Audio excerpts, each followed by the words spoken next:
could take once you shoot a video to edit it to actually go on to YouTube? That's a good question. I think it's different for everybody.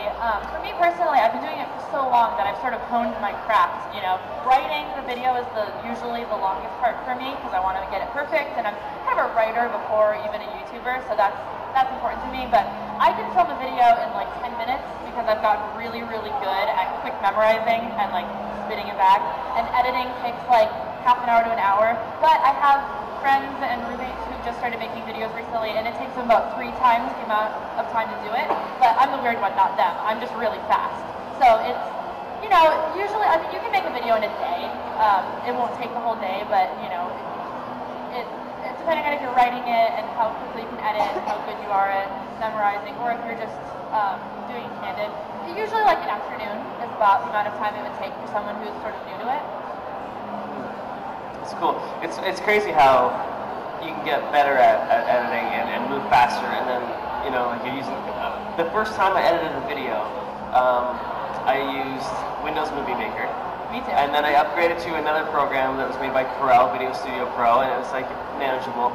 And then the first time I looked at Premiere, I was like, I will never understand this. There's so many things that I need something simple that kind of just does it for me. Yeah. And now that I use Premiere, like, almost every day, it's like I can't go back to something. Yeah, I need those buttons. Yeah. Well, the cool thing I find about Premiere and like Adobe products in general is that you don't have to know how to do all that stuff. Yeah. You know, I have a very basic working knowledge of Photoshop, and there's so much more you can do with Photoshop. But I can do like the little things that I can do, and that's enough. And it doesn't hinder you to not know how to do the crazy, like high-end things to be able to go in and edit your video or edit your picture. And so I think that there's like a pretty good like easy learning curve into some of those programs. It's a lot less intimidating than it looks at first glance. For sure, for sure. What is some advice to YouTubers that have been making videos for a long time but just can't seem to build the audience? Like networking, promotion. Like what would you say? I would love to ask some of the bigger YouTubers that question as well. I don't know. I think you know, if you're not using the sites like Tumblr and Instagram and stuff, those are really good ways. There's a big audience on those sites already, and if you can sort of tap into those, you can bring new people to what you're doing. You know, if you can get like a different type of success on Tumblr, then maybe people will be interested in your videos. And that's sort of what I've been playing around with recently.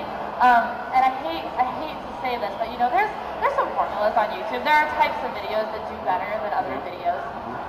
In general, you know, there's a lot of like tag videos that go around that aren't necessarily the most like intelligent types of videos that you can make, but they're interesting. Like the Draw My Life fad that went around, like most people's Draw My Life videos did better than the other videos that they do because people were interested in them and they're a cool idea and they're popular. So I mean, finding the videos like that sort of speak to you and that you feel like you can do in an interesting way is a good way to try to get more views. But I don't really have an answer to that question. Yeah, for sure.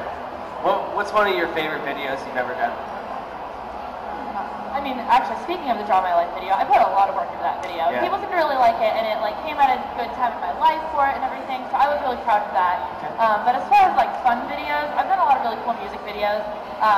A bunch of my friends up here in Seattle, and I did this like Buffy music video a couple of years ago, and that was really cool. We actually cast like lookalikes for people on the show and stuff. Cool. So that was a lot of fun, and that was like a week-long production type of situation. So yeah, those like larger videos are usually a lot of fun. Is there any videos that you wish you could go back and redo? Let's say like the first like 4 years. I would love to go back. No, my most popular video, my most viewed video on my channel is this stupid video that I made where I was obsessed with the idea of like watching things backwards. So I ate a banana and then I made it backwards. And I was a young girl who didn't think about what people might think that looks like. And so that video has like 1.3 million views. I don't have any other videos that have 1 million views on my channel. But it's like the crappiest, like, it has a little like Adobe logo in the corner because I downloaded a like trial of Adobe to try to do this. And it's just so stupid and it has the dumbest music. And it's the video that most people have seen. That's sort of one of my biggest. That's too funny. Okay. All right. Is there any last questions? Yeah. Okay. We got 2 questions here, 1 there, and then we gotta wrap it up. So I was wondering if maybe you currently, or maybe in the future, might make plans for continuing your old 5 Awesome Girls channel. I think, oh man, that's a tough question. 5 Awesome Girls was a very cool thing that we did, and it was cool for what we were doing at that point in our lives. And I definitely think it came to a beautiful organic end.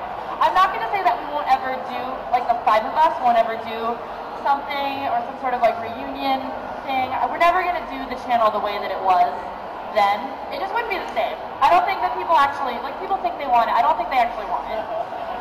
But I'm not going to say that we'll never do something together again. I know you do a lot of writing, like you do NaNoWriMo and then writing for YouTube videos. What kinds of things do you do to kind of push through and get over procrastination and things like that? Well, with writing videos, I've just made it my job to make videos, and I've gotten on a schedule to make videos once a week, and so I just have to write a video once a week, and so that's pretty easy to mentally just be like, all right, you have to do this. For NaNoWriMo, the problem with NaNoWriMo is that I work really, really hard on writing in November, and I get so burnt out that I don't write that much the rest of the year. But then I feel so guilty about not writing the rest of the year that in November I'm like, all right, you have to do this. So I think I'm really guilt-driven with writing. But I don't know. I think because writing is so important to me, I just have to really give myself a reality check every once in a while and be like, you are not making time for this thing that makes you really happy. Why? And then figure out what things I can cut out. Usually when I am working on writing, especially in November, I cut out a lot of I don't scroll through Tumblr for 3 hours, and I don't go out with my friends as much as they'd want me to. And I think it's just reminding yourself what's important to you. And I think that mentally that you sort of do the rest on your own. All right, one last question.